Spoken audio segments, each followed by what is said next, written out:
माँ जी, बहुत समय हो गया है चुप रहते रहते। सहन की भी कोई सीमा होती है। हाँ माँ जी, अब हम और नहीं सह सकते हैं। ये मेरा घर है और यहाँ सिर्फ मेरी चलेगी, मेरी। शकुंतला ने अपने पांचों बेटों की शादी कम खर्चों के कारण एक साथ एक ही मंडप पर निपटा दी थी। अब शकुंतला पांचों बेटों के साथ 5 बहुओं की सास बन चुकी थी। एक रोज शकुंतला हॉल में बैठकर टीवी देख रही होती है। तभी शकुंतला की बड़ी बहू काजल हॉल में आकर बैठ जाती है। माँ जी, सास बिना ससुराल सीरियल आ रहा है, जरा लगा दो ना। तुझे दिख नहीं रहा क्या? मैं भजन सुन रही हूँ और तुझे सास बिना ससुराली क्यों देखना है? तेरी सास पर लोक सिधार गई है क्या? माँ जी, आप भी उस नाटक को देखोगी ना तो आपको भी समझ आ जाएगा कि सास के बिना ससुराल कितना सुखी होता है। राम रे राम, तुझे तनिक भी शर्म नहीं आ रही है क्या बहू? तू अपनी ही सास के सामने ये कहे कि सास बिना ससुराल स्वर्ग है। माँ जी, सच कड़वा जरूर होता है, लेकिन उसे झुटलाया नहीं जा सकता। बहू, अभी मुझे भजन सुनने दे, वरना सुबह सुबह कलेश हो जाएगा घर में। अच्छा माँ जी, आप कुछ भी कह और कर सकती हो, लेकिन हम तो कुछ बोल भी नहीं सकते हैं। अरे बहुओं, कहाँ हो तुम चारों? इसे लेकर जाओ और काम दो। खाली दिमाग शैतान का घर होता है। शकुंतला के इतना बोलते ही शकुंतला की बाकी की बहुएं भी वहाँ आ जाती है और अपनी जेठानी की साइड लेते हुए अपनी सास को ही कोसती है। माँ जी, बहुत समय हो गया है चुप रहते रहते। सहन की भी कोई सीमा होती है। हाँ माँ जी, अब हम और नहीं सह सकते हैं। खाने पीने से लेकर आप हमारे साथ भी अत्याचार कर रही हैं और मैं अब इस घर में और नहीं रह सकती हूँ। माँ जी, मैं बताती हूँ दीदी किस बारे में कहना चाहती है। दरअसल बात ये है कि आपने जो हमें नीचे सोने वाला बिस्तर दे रखा है, उस पर हमसे सोया नहीं जाता है। मेरी तो कमर ही अकड़ जाती है नीचे एक चादर बिछाकर सोने में। आप हमें हमारे घर से आए हुए बेड क्यों नहीं देती? अरे किसी को कुछ बोलना है? देखो, मैं इस पर सोचूंगी। अभी तुम लोग घर के कामों में ध्यान दो। शकुंतला अपनी सभी बहुओं की सुनने के बाद अपने मन की करती है।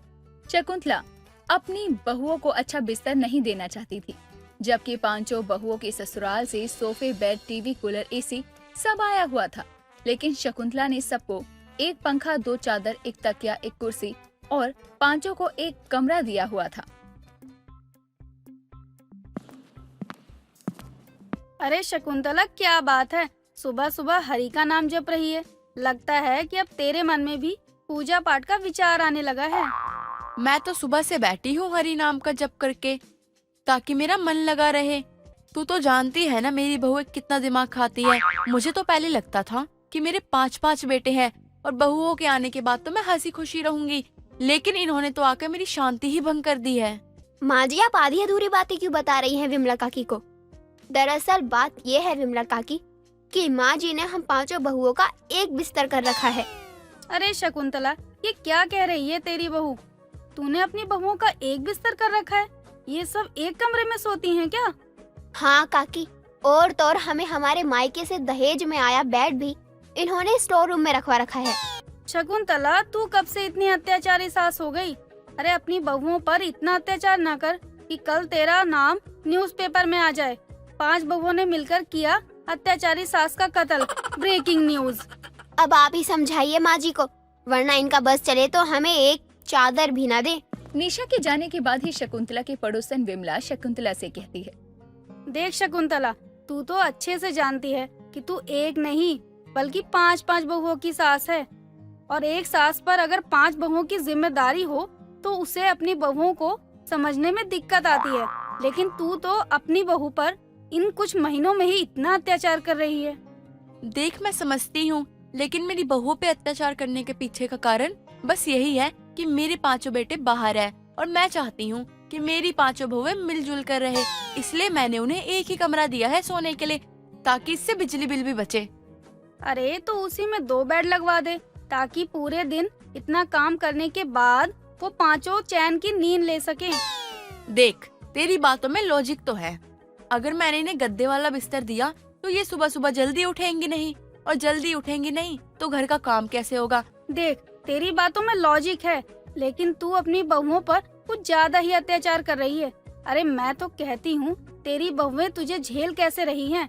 जिस दिन उन्होंने खुद के लिए आवाज उठाई, उस दिन तुझे दिक्कत हो जाएगी। इतना बोलकर विमला वहाँ से चली जाती है, लेकिन फिर भी शकुंतला पर कोई असर नहीं होता। इधर शकुंतला की 5 बहुओं को भी ये उम्मीद थी कि शकुंतला उनकी बात ना सही लेकिन विमला की बात तो मानेगी। अब देर शाम शकुंतला के ना रहने पर शकुंतला की पांचों बहुएं हॉल में बैठकर टीवी देख रही होती। आज विमला काकी माँ जी को समझा कर गई है। मुझे तो लगता है माँ जी हमारे सोने के लिए बेड वापस कर ही देगी। वैसे माँ जी को समझाना इतना आसान भी नहीं है। हाँ हाँ, माँ जी को समझाना इतना आसान नहीं है, लेकिन विमला काकी की बात तो वो सुनती है ना। मुझे तो नहीं लगता माँ जी विमला काकी की बात भी मानेंगी। हाँ नेहा, तू सही कह रही है। माँ जी को बहुत प्यार से समझा लिया। अब मैं माँ जी को दिखाती हूँ कि हम पांचों भी किसी से कम नहीं है। पांचों बहुएं अपनी सास के बारे में बातें कर रही होती हैं। तभी शकुंतला बाहर से आ जाती है और वो अपनी बहुओं को एक साथ बैठी देखकर कहती है, क्या बात है, लगता है अपनी सास को फंसाने की साजिश चल रही है। नहीं नहीं माँ जी, हम तो बस आपका इंतजार कर रहे थे, क्योंकि आज आप हमारे कमरे में बेड लगवाने वाली हो ना। अरे किसने कह दी, ये रात में सपना देख लिया है तुम पांचों ने। ऐसा कुछ नहीं है, ये मेरा घर है और यहाँ सिर्फ मेरी चलेगी, मेरी।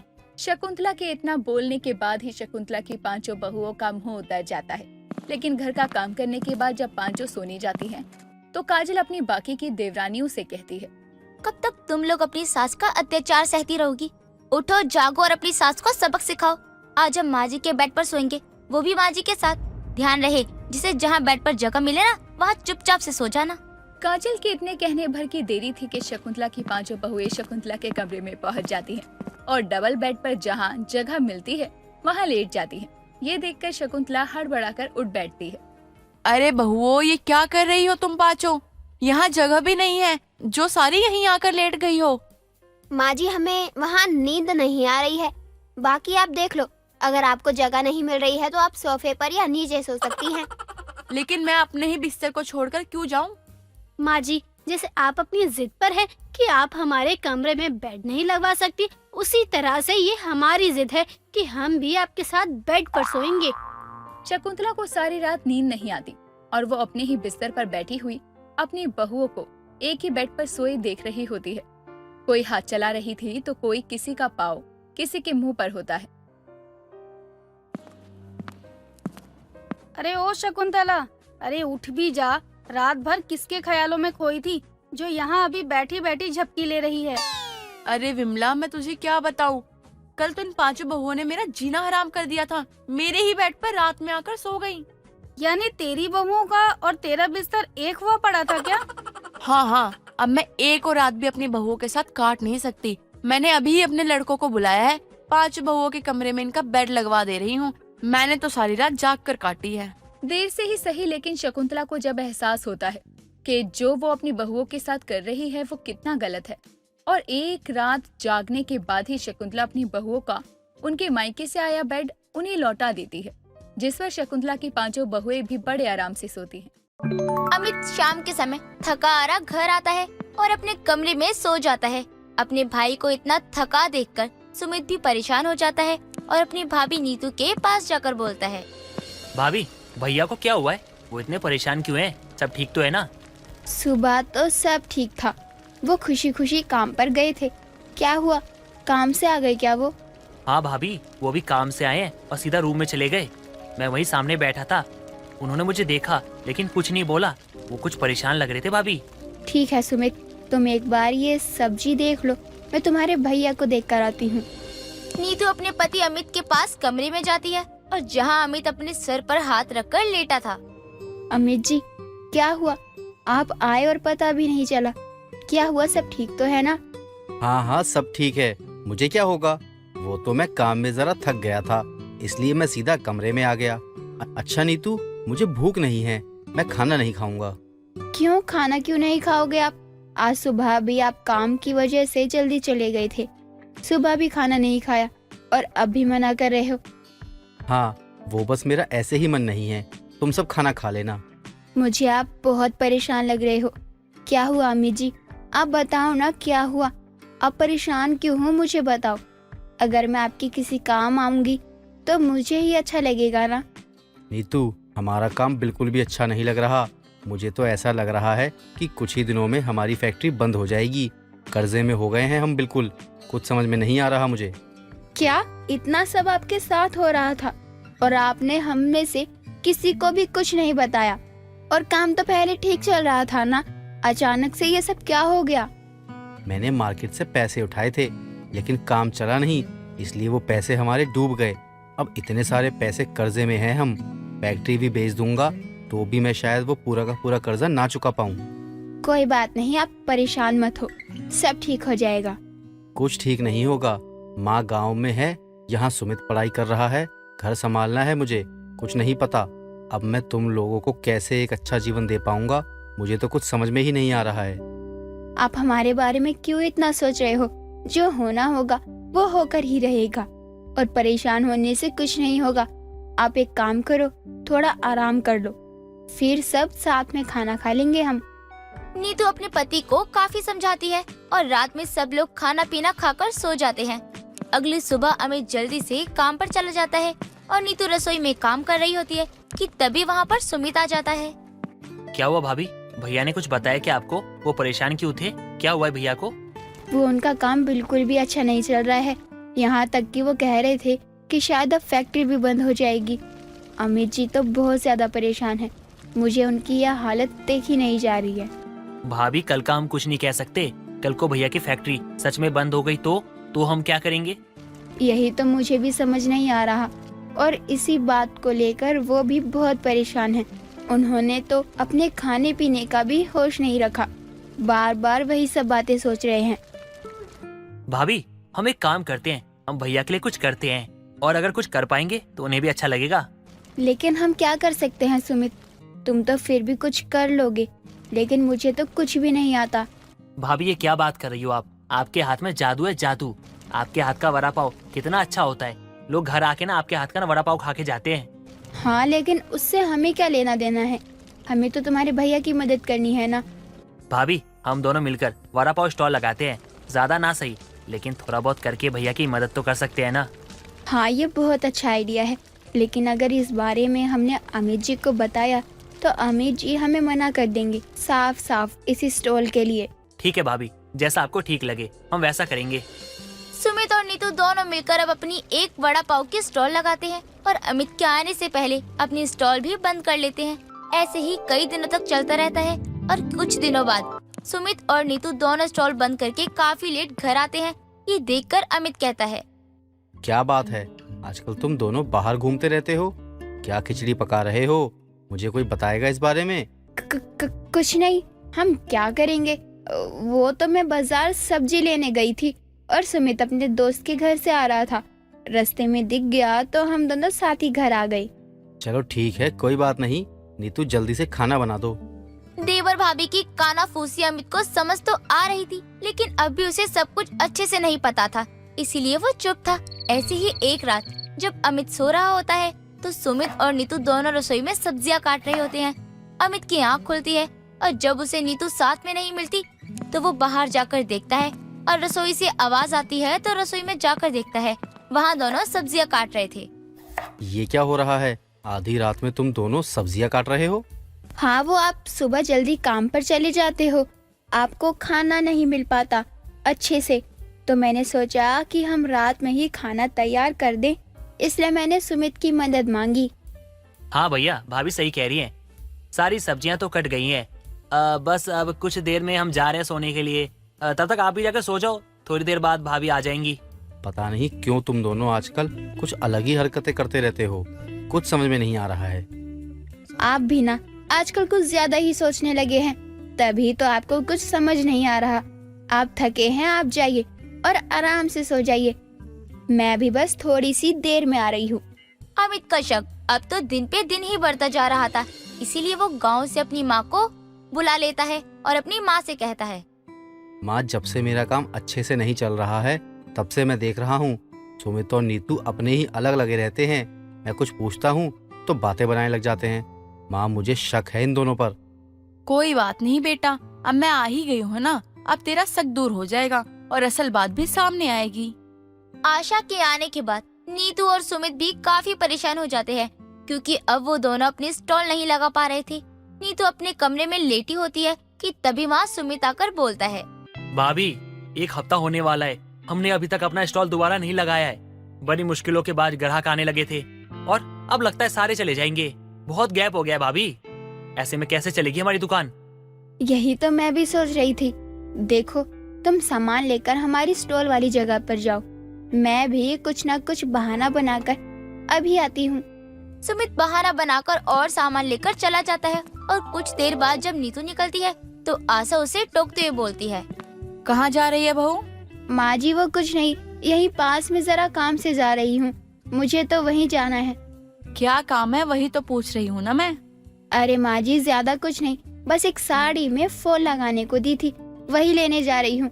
अच्छा माँ जी चलती हूँ, वरना दुकान बंद हो जाएगी वहाँ। नीतू अपनी सास की बातों को ज्यादा हवा नहीं देती है और चली जाती है, लेकिन आशा नीतू का पीछा करती है और अमित को भी साथ ही बुला लेती है। कुछ देर बाद जब वो नीतू का पीछा करते हुए देखती है कि वहाँ सुमित और नीतू दोनों बड़ा पाव बेच रहे थे, ये देखकर अमित की आंखों में आंसू आ जाते हैं और शाम को जब वो दोनों घर आ जाते हैं तो अमित उनसे माफी मांगते हुए कहता है, मुझे माफ कर देना, मैंने अपने ही भाई पर और पत्नी पर इस तरह से शक किया, मुझसे बहुत बड़ी गलती हो गई है। क्या हुआ, आप माफी क्यों मांग रहे हो? मैंने तुम दोनों पर शक किया, लेकिन तुम दोनों घर के लिए इतना सब कुछ कर रहे थे, मुझे अपनी गलती पर बहुत पछतावा हो रहा है, मुझे माफ कर दो। अमित को अपनी गलती समझ आ जाती है और आशा भी अब वापस गांव चली जाती है, जिसके बाद अमित उन दोनों पर कभी शक नहीं करता और उनकी हर काम में मदद भी करता है। देवर भाभी का बड़ा पाव स्टॉल भी काफी अच्छे से चलने लगता है। नूतन ने अपने लिए ऑनलाइन ड्रेस ऑर्डर किया था, तो इसी ड्रेस को देने के लिए सेल्समैन उसके घर पर आता है। वो डोरबेल बजाता है। नंदनी गेट खोलने के लिए आती है। वो जैसे ही गेट खोलती है तो सामने सेल्समैन को खड़ा देखकर पहले तो बड़ी हैरान होती है और फिर खुद ही मन में बोलने लगती है, लगता है भाभी ने आज फिर कुछ ऑर्डर किया है, देखती हूँ क्या चीज है। जी क्या बात है? मैडम, मिसेस नूतन के नाम से पार्सल आया है। अच्छा तो लाइए मुझे दे दीजिए। वो घर पे नहीं है क्या? घर पर ही है, लेकिन वो कुछ काम कर रही है, इसलिए आप मुझे ही दे दीजिए। ठीक है मैडम। सेल्समैन नंदनी को नूतन का पार्सल दे देता है, जिसे पाकर नंदनी भी बहुत खुश होती है और उसे लेकर नंदनी अंदर जाने लगती है तो सेल्समैन उसे टोकते हुए बोलता है, अरे मैडम, आप कहाँ जा रही हैं? मैंने पार्सल तो ले लिया ना, अब जाऊँ भी ना? इसके पैसे कौन देगा? पैसे भी देने हैं क्या? जी मैडम, इसकी पेमेंट अभी तक नहीं हुई है, तो प्लीज आप इसकी पेमेंट कर दीजिए पहले। अच्छा बताओ कितने पैसे देने हैं? 6,000 रूपए। क्या इतने ज्यादा पैसे? मेरे पास तो इतने पैसे नहीं है।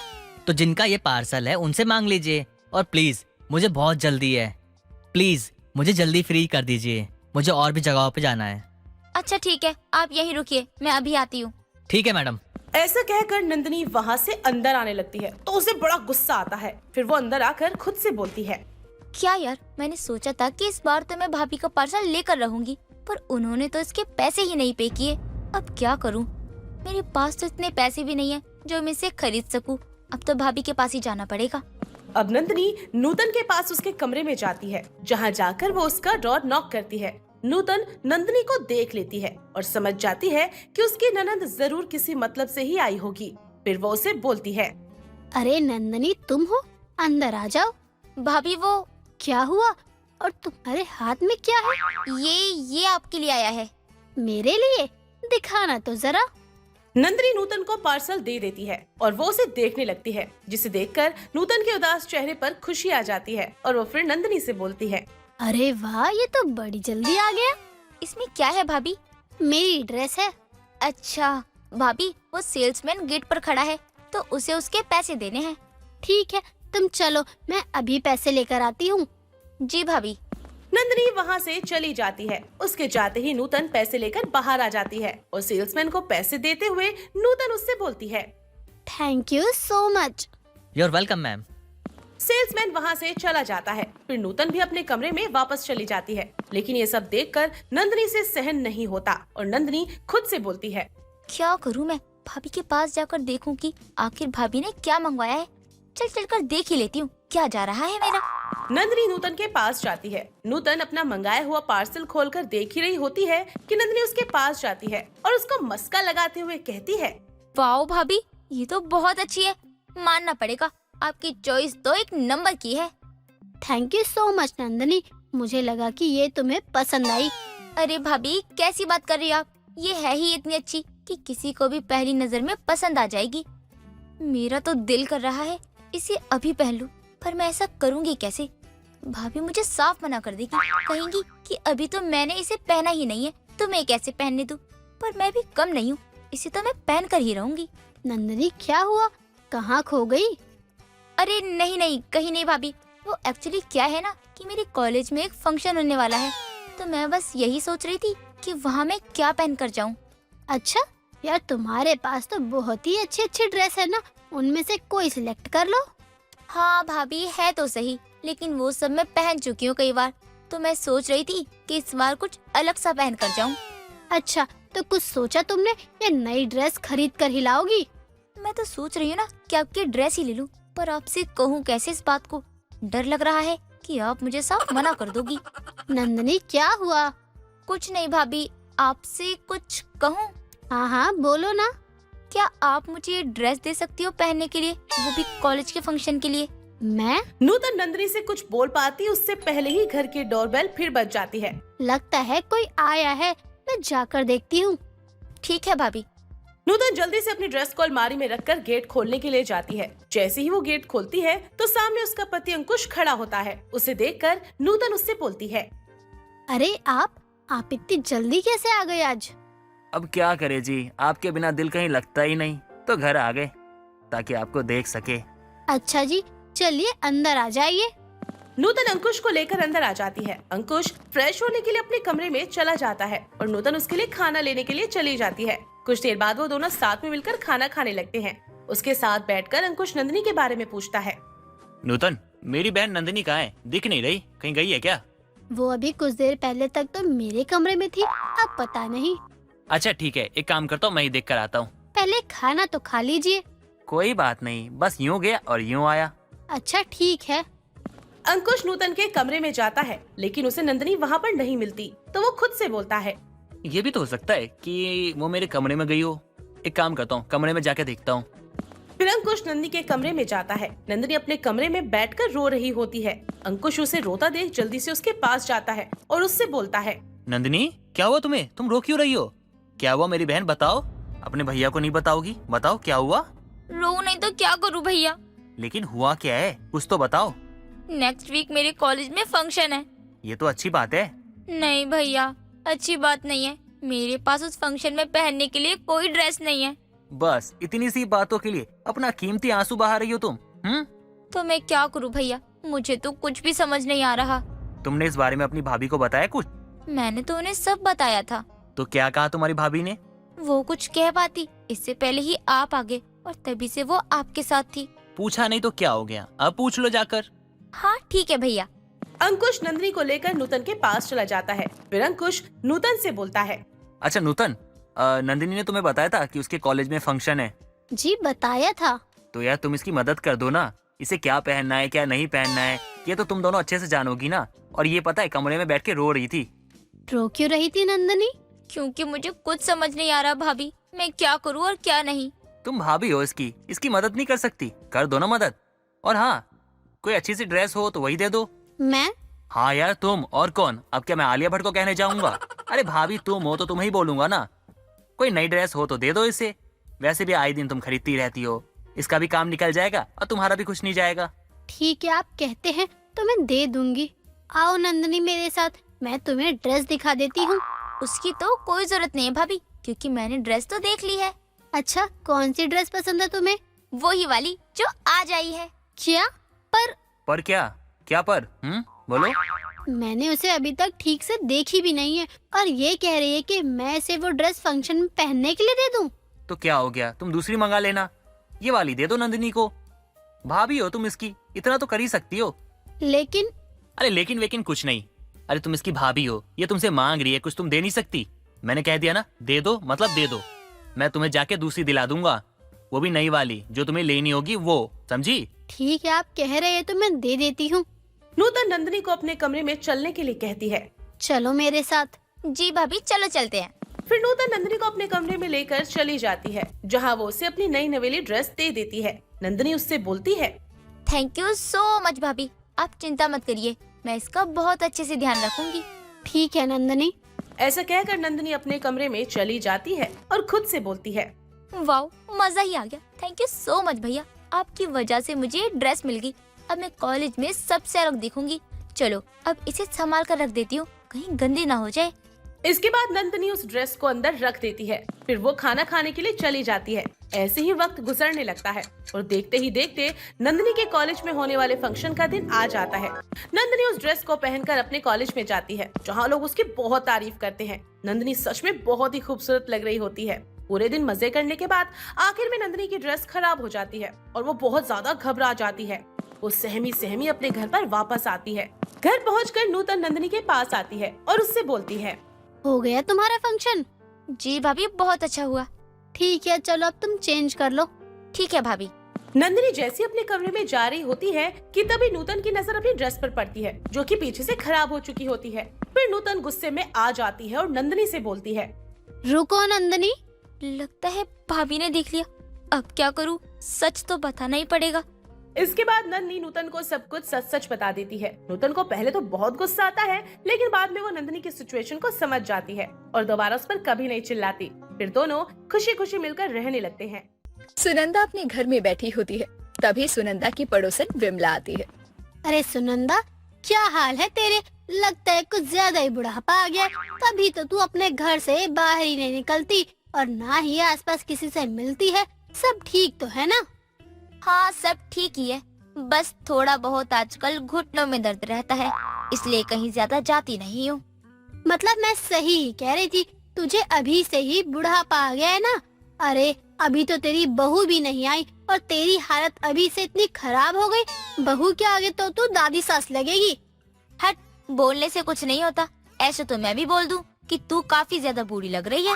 ये तो हर कोई बोलता है कि पूरे मोहल्ले में सबसे सुंदर तो मैं ही हूँ। तू अगर मुझे बूढ़ी बोलेगी तो लोग तेरा ही मजाक बनाएंगे कि खुद की उम्र देख नहीं रही है और दूसरों को बोल रही है। तू यहाँ मेरा मजाक बनाने आई है? अरे नहीं नहीं, मैं तो बस तेरा हाल चाल लेने ही आई हूँ। अब तो तेरे बेटे का रिश्ता तय हो गया है, शादी होने वाली है और शादी वाले घर में इतना सन्नाटा क्यों है? थोड़े गाने वाने चलाओ, नाच गाना हो। अभी तो शादी में पूरा 1 महीना है, अभी से गाने चलाकर मोहल्ले वालों को क्या परेशान करूं मैं? अभी तक तो मैंने शादी की कुछ तैयारी भी नहीं की है। सब कुछ रह रहा है, कुछ समझ नहीं आ रहा कि क्या और कैसे करूं। इसमें समझना क्या है? सामान की लिस्ट बना, 4-5 दुकान में जाकर पता तो लगा, और जब तक घर से बाहर नहीं निकलेगी तो सामान कैसे मिलेगा? देख, अब तेरे बेटे की शादी है तो तुझे ही सब करना पड़ेगा। हाँ वो तो है, लेकिन कुछ पता नहीं है ना कि कैसे करूं, कहाँ से सामान लूं। ऊपर से शरीर में भी इतना दर्द रहता है, हिम्मत ही नहीं होती मेरी तो कहीं जाने की। तभी मैं कहती हूँ कि तू बूढ़ी हो गई है। चल कोई बात नहीं, मैं तेरी पड़ोसन हूँ, दुश्मन नहीं जो तेरी मदद ही ना करूँ। तू टेंशन मत ले, मैं तेरे साथ चलूंगी और धीरे धीरे पूरी तैयारी भी करवा दूंगी। मैं तेरी मदद के लिए तेरे घर आने ही वाली थी, अब मुझसे अकेले तो कुछ होगा ही नहीं। रहने दे, तू तो आ गई मदद के लिए मेरे घर, वो तो अच्छा हुआ। मैं खुद ही हालचाल लेने के लिए तेरे घर आ गई, वरना तो तू आती ही नहीं कभी और रह जाता तेरा काम। अब विमला सुनंदा की मदद करती है शॉपिंग के लिए। धीरे धीरे सुनंदा के बेटे की शादी की तैयारियां पूरी हो जाती है और कुछ दिनों के बाद सुनंदा के बेटे अरुण की माधुरी नाम की लड़की से शादी हो जाती है। कुछ दिनों के बाद माधुरी तैयार होकर अपने कमरे से निकलती है। माधुरी बहुत ज्यादा सुंदर लग रही थी और माधुरी को देखकर अरुण बोलता है, आज तो सच में तुम अलग ही लग रही हो माधुरी, आज तो बहुत खूबसूरत लग रही हो। अच्छा जी, अब जरा ये भी बताओ कि कितनी खूबसूरत लग रही हूँ। मेरे मुकाबले में है कोई? तुम्हारे मुकाबले में तो कोई भी नहीं है, बल्कि सब तुम्हारे आगे चाय कम पानी है। अरुण माधुरी की बहुत ज्यादा तारीफ करता है। तभी सुनंदा भी एक फटी साड़ी पहने अपने कमरे से बाहर आती है। सुनंदा को देखकर अरुण काफी ज्यादा हंसने लगता है। क्या बात है, कोई जोकर देख लिया क्या तूने, जो पागलों की तरह हंसे ही जा रहा है? मुझे भी तो बता दे, ऐसा भी क्या देख लिया तूने? थोड़ा बहुत तो मैं भी हंस लूं। माँ, मैं आपको ही देखकर हंस रहा हूँ। समझ ही नहीं आ रहा कि आपको माँ बोलूं या दादी माँ बोलूं। क्यों, बीबी के आते ही भूल गया क्या कि रिश्ते में मैं तेरी माँ लगती हूँ, दादी तेरे बाप की माँ होगी। हाँ, लेकिन आप भी किसी दादी से कम नहीं लग रही हो माँ। बस हाथ में एक छड़ी और होती ना तो मजा आ जाता। एक काम करो ना माँ, छड़ी ले लो, फिर ना पक्का पूरी दादी माँ लगोगी आप। वैसे आपको ज्यादा ही बूढ़ी लगने लगी हो आजकल। चुप कर तू, बीबी के आते ही माँ तो तुझे बूढ़ी लगने लगी ना। आप भी ना, क्यों कुछ भी बोले जा रहे हो। माँ जी, आप भी बहुत अच्छी लग रही हैं। मुझे पता है कि सास बहू में किचकिच होती है, इसलिए तुम माँ की तरफदारी ना ही करो तो ज्यादा अच्छा होगा। मैं तो ये भी जानता हूँ कि तुम मन ही मन कितना हंस रही होगी। और हाँ माँ, मैं और माधुरी पार्टी में जा रहे हैं, ठीक है? हर कोई सुनंदा का मजाक ही बनाता रहता है। ये सब सुनंदा को बिल्कुल भी अच्छा नहीं लग रहा था। कुछ दिनों के बाद सुनंदा की बड़ी बहन मोहिनी घर आती है। मोहिनी और माधुरी काफी बातें कर रहे थे। तभी सुनंदा भी अपने कमरे से सहारा लेते हुए आती है। बहू, जा जरा अपनी सास को सहारा दे दे और चश्मा भी दे दे, वरना कहीं गिर न जाए। दीदी, अब आप भी मेरा मजाक बना रही हो। अरे उम्र तो सबकी ही होती है, आपकी भी तो हो गई है। कुछ दिक्कत परेशानी तो आपको भी होती होंगी ना? नहीं भाई, भगवान की बहुत दया है मुझ पर, मुझे कोई दिक्कत परेशानी नहीं है। लेकिन सुनंदा, तुझे अपनी बहू से कुछ टिप्स लेनी चाहिए कि खुद को फिट कैसे रखा जाए। दीदी, अब इतनी भी कुछ खास नहीं है बहू। जवानी में मैं तो कहर ढाती थी, कहर, और हर कोई मेरा दीवाना था। जवानी के दिन चले गए, अब तू अपना बुढ़ापा सवार। अगर इतनी ही मरेली रह गई तू, तब तो तुझे खाना भी बिस्तर पर लाकर देना पड़ेगा। लोगों की ताने अब सुनंदा को चुभने लगी थी, इसीलिए वो अब अपनी बहू की तरह ही रहने लगी। बहू की तरह मेकअप करने लगी, बहू की तरह ही कपड़े पहनती, यहाँ तक कि बहू की तरह ही कहीं आना जाना करती। ऐसे ही कई दिन निकल जाते हैं। कुछ दिनों के बाद ठंड आ जाती है, लेकिन सुनंदा अपनी बहू की तरह देखा देखी स्वेटर नहीं पहन रही थी। ये देखकर विमला बोलती है, क्या बात है, बहू की कॉपी सास को अब ठंड भी नहीं लग रही है। मानना पड़ेगा सुनंदा, तू तो दिन पे दिन जवान होती जा रही है, तुझे ठंड नहीं लग रही है क्या? ठंड तो तुझे लग रही होगी ना, क्योंकि तू बूढ़ी जो है। मुझे नहीं लगती ठंड वंड। अरे मैं तो अभी ठंडे ठंडे पानी से नहा सकती हूँ, इतनी हिम्मत है मुझ में तो। बस बस सुनंदा, अब अपनी बहू को इतना भी कॉपी मत कर। पूरा मोहल्ला जानता है बहू की कॉपी सास को। पागल है तू, अपनी बहू की कॉपी कर रही है और अपना शरीर नहीं देख रही। देख, अब तू मुझसे इतना भी मत जल। मुझे पता है मैं काफी जवान लग रही हूँ, और तुझे जलन इस बात की है कि कोई तुझसे ज्यादा सुंदर कैसे दिख सकता है। क्यों, मैं सही कह रही हूँ ना? इसलिए तो तुझे मुझसे दिक्कत हो रही है। ये ख्याल तो अपने दिमाग से निकाल ही दे। मेरे इतने भी बुरे दिन नहीं आए कि मैं अब तुझसे जलूं। मैं तो तेरे ही भले के लिए बोल रही हूँ कि खुद के बारे में भी जरा सोच ले। तुझे मेरा बुरा भला सोचने की क्या ही जरूरत है? मैं अपने बारे में खुद भी सोच सकती हूँ। और हाँ, अगर तुझे जलन हो रही है तो साफ साफ बोल दे। तुझे मेरी खूबसूरती से जलन हो रही है। मेरा ही दिमाग खराब है जो मैं यहाँ तुझे बोलने भी आ गई। जो करना है कर, मेरी बला से। विमला वहाँ से मुंह बनाकर चली जाती है। सुनंदा अब हर मामले में अपनी बहू को ही कॉपी किया करती। ठंड के मौसम में सर्दी के कपड़े ही नहीं पहनती। ये सब देखकर माधुरी कहती है, माँ जी, मुझे तो घर के काम करने होते हैं और स्वेटर गीला ना हो जाए इसलिए नहीं पहनती हूँ। लेकिन आप तो पहन सकती हो ना, बाहर बहुत ठंड है, आपकी तबीयत भी खराब हो जाएगी। बहू, मुझे ठंड नहीं लगती है, और अब तू भी ना उस विमला की तरह मुझसे जल मत। माँ जी, मैं आपके भले के लिए बोल रही हूँ। वैसे ही आपको खांसी भी है। अरे तू बोलना क्या चाहती है? खांसी है तो अब क्या मैं स्वेटर पहन लूं? सुनंदा अपनी बहू को काफी अकड़ में जवाब देती, और रात में ही सुनंदा को काफी ज्यादा बुखार भी हो जाता है। 2 दिन तक उसका बुखार नहीं उतरता और वो बुखार से तपती है। जब सुनंदा को ठीक लगता है तो माधुरी स्वेटर लेकर जाती है और उसे देती है। माँ जी, अब भी आपको मेरी कॉपी करनी है या अब अकल आ गई? नहीं बहू, मैं ही पागल थी। अरे पहले लोग मजाक बनाते थे, लेकिन कभी शरीर ने तो इतनी तकलीफ दी ही नहीं। लेकिन बहू, बहुत ठंड है, तू भी स्वेटर पहना कर। माँ जी, आपको कॉपी करना ही था तो देखकर करती ना। मैं जब भी स्वेटर नहीं पहनती हूँ तो मैं हीटर के आगे रहती हूँ। सुनंदा की तबीयत खराब होने के बाद आखिर उसकी अकल ठिकाने आती है, और वो फिर कभी तबीयत के साथ खिलवाड़ नहीं करती, और ना ही फिर कभी अपनी बहू की नकल करती। सुमन ने सबके लिए खाना बनाकर टेबल पर रखा था। सुमन की सास नीलम और पति विनोद दोनों खाना खाने बैठते हैं। दोनों जैसे ही खाना खाते हैं उन्हें खाना बहुत अच्छा लगता है। अरे वाह बहू, क्या खाना बनाया है, सच में खाकर मजा आ गया। जब आदमी काम से थका हुआ घर आए और उसे फिर खाने में इतना बढ़िया खाना मिल जाए तब तो मजा ही आ जाता है। सुमन, जरा थोड़ा और दे दो खाना खाने को मुझे। बहू जरा मेरे में भी थोड़ा खाना दे दे।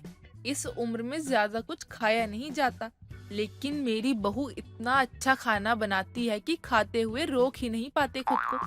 बस मन करता है कि खाते जाओ खाते जाओ। अगर आप लोगों का मन भर गया हो मेरी तारीफ करके तो अब जरा खाना भी खा लीजिए। इतने मन से बनाया है मैंने, आप लोग तो तारीफ से मेरा पेट ही भर दोगे। अरे नहीं नहीं बहू, वो तो हम बस बता रहे थे कि तूने कितना अच्छा खाना बनाया है। अच्छा बहू, अगर खाना बच जाए तो मुझे तो कल सुबह भी यही दे दियो खाने के लिए। सब लोग बड़े चाव से खाना खाते हैं और फिर अपनी कमरे में चले जाते हैं। सुमन अगली सुबह ही सबको वही खाना देती है और शाम को भी वही खाना होता है, जिसे देखकर विनोद और नीलम दोनों का मुंह बन जाता है। और नीलम कहती है, अरे बहू, ये तूने कितना बना दिया जो अब तक खत्म ही नहीं हो रहा है। सुबह भी तूने यही बनाया था और अब भी तूने यही बना दिया। और कितने दिन तक चलने वाला है यही खाना? 2-3 दिन तो अभी यही खाना चलेगा माँ जी। क्या 2-3 दिन? सुमन तुम पागल तो नहीं हो गई हो?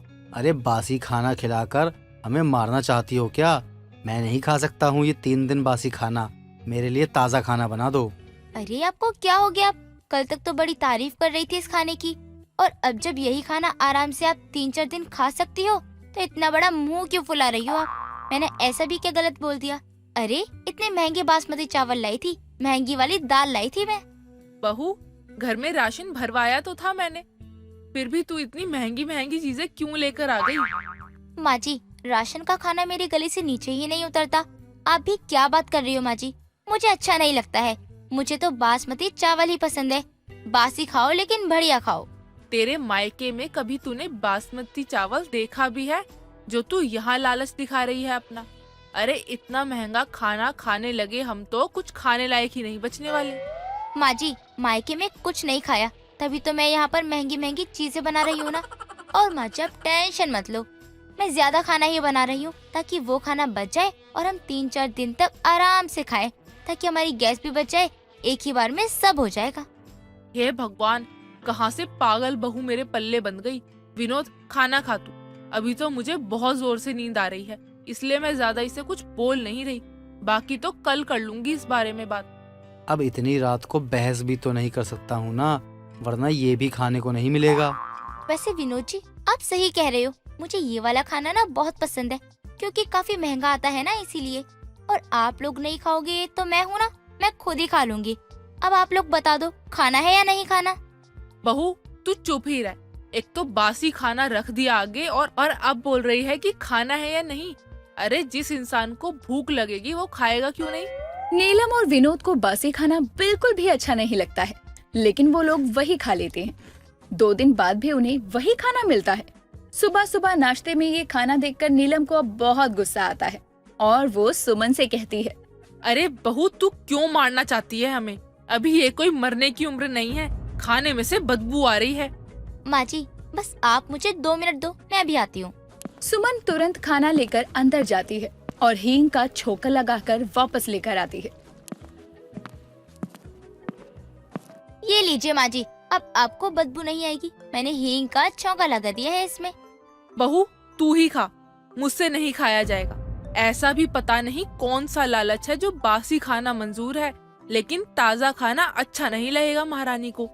नीलम इतना बोलकर अपनी पड़ोसन विमला के घर जाती है। अरे विमला, कुछ खाने को हो तो दे दे मुझे, बड़ी जोर से भूख लग रही है। क्या हुआ? बहू ने घर से निकाल दिया क्या जो तुझे मेरे घर खाना मांगने आना पड़ा, या बहू ने अपने पति की कमाई से तुझे बेदखल कर दिया?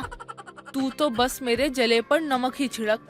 अरे ऐसा कुछ भी नहीं हुआ, वो तो मेरी बहू के लालच ने मुझे कुछ खाने ही नहीं दिया, वरना तो मुझे किसी चीज की कोई कमी नहीं है। क्या बहू के लालच से कुछ खा नहीं पाई तू? क्या मतलब है तेरा? थोड़ा मुझे भी समझाना कि आखिर कौन सी महाभारत हुई है तेरे घर में। मुझे सुनने का बड़ा मन है। तुझे बड़ा मजा आता है ना ये सुनकर कि लोगों के घर में कलेश चल रहे हैं। झूठ तो मैं बोलती नहीं हूँ, लेकिन सच तो यही है। लोगों के घरों में कलेश होता है और जब मुझे ये पता चलता है तब पता नहीं क्या हो जाता है। मुझे मजा सा आने लगता है जानकर ही। हाँ, बस यही आदत सुधार ले अपनी, वरना तो तू औरत ठीक ही है। अरे नीलम, अब बस भी कर जा, क्यों बातें घुमा रही है? सीधे सीधा बताना कि आखिर क्या बात हुई है। तेरी बहू ने ऐसा क्या किया जो तुझे यहाँ खाना मांगने आना पड़ा? अरे अब क्या बताऊं, मेरी बहू इतनी बड़ी लालची है बासमती चावल और महंगी दाल की। 4 दिन पहले दुकान से लाकर बनाया था उसने बासमती चावल, और अब तक खुद भी खा रही है, और उसकी वजह से हमें भी खाना पड़ रहा है। मैं तो परेशान हो गई हूँ बहू से। अच्छा, तो ये बात है। मुझे तो लगा कहीं बहू ने कमरे में बंद कर दिया हो लालच के मारे और खाना नहीं दे रही हो। चल तू यहीं बैठ, मैं तेरे लिए कुछ लेकर आती हूँ खाने के लिए। नीलम रोज रोज बासी खाना ही सबको खाने को दे रही थी। विनोद परेशान होकर अपनी माँ से बोला, माँ, आप सुमन को कुछ कहती क्यों नहीं हो? अरे ये रोज रोज बासी खाना कौन खा सकता है? देख ही रही हो ना आप, मैं बासी खाना ना खाना पड़े इसलिए कुछ खाता ही नहीं हूँ और कितना पतला होता जा रहा हूँ। मुझे तो खुद बहू पर गुस्सा आता है, लेकिन अब ज्यादा कुछ कह भी तो नहीं सकती हूँ, वरना बहू को लगेगा कि पराए घर से आई हूँ, इसलिए कोई उसकी सुनता ही नहीं। माँ, लेकिन सुमन की सुनकर ही तो ये हमारी हालत हो गई है। मुझे बाहर का खाना खाना पड़ रहा है और पेट भी खराब हो रहा है वो सब खाकर। माँ, सुमन को अब आप ही समझा सकती हैं। बेटा, कुछ दिन की और बात है। ठंड है, ठंड में तो बासी खाना चल भी जाता है। अब गर्मी आएंगी, रात का खाना सुबह सड़ ही जाएगा, तब तो उसे कुछ अलग बनाना ही पड़ेगा ना। सड़ा खाना थोड़ी खुद खा लेगी। नीलम की बात सुनकर विनोद भी कुछ नहीं कहता और चुपचाप बासी खाना खा रहा था। कुछ दिनों के बाद सुमन को उल्टियाँ होने लगती है। एक तो कल रात से वैसे ही कच्ची डकार आ रही है, इतनी बार वॉशरूम भी हो चुकी हूँ और अब उल्टी भी हो रही है। ये क्या हो गया है मुझे? माँ जी को बताऊँ क्या? सुमन की ज्यादा तबीयत खराब होने लगती है। अब सुमन से रोका नहीं जाता तो वो अपनी सास के पास जाती है और फिर नीलम सुमन को लेकर डॉक्टर के जाती है, जहाँ डॉक्टर सुमन को ग्लूकोज चढ़ाते हैं। शाम को जब नीलम सुमन को घर लाती है तो उसे जूस देते हुए कहती है, बहू, आज शाम का खाना तो तेरा पड़ा ही होगा ना, बासी खाना? नहीं नहीं माँ जी, बासी खाना खाकर पहले ही इतना पछता रही हूँ।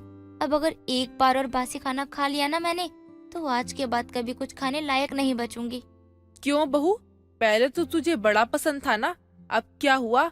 बस एक ग्लूकोज ही तो चढ़ा है ना। माँ जी, समझ गई मैं कि बासी खाना खाना कितना खराब होता है हमारे शरीर के लिए। अब कभी भी बासी खाना ना खुद खाऊंगी और ना ही किसी और को खिलाऊंगी। सुमन की तबीयत खराब होने के बाद उसे अकल आ जाती है और फिर वो बासी खाना बनाना और खाना दोनों छोड़ देती है।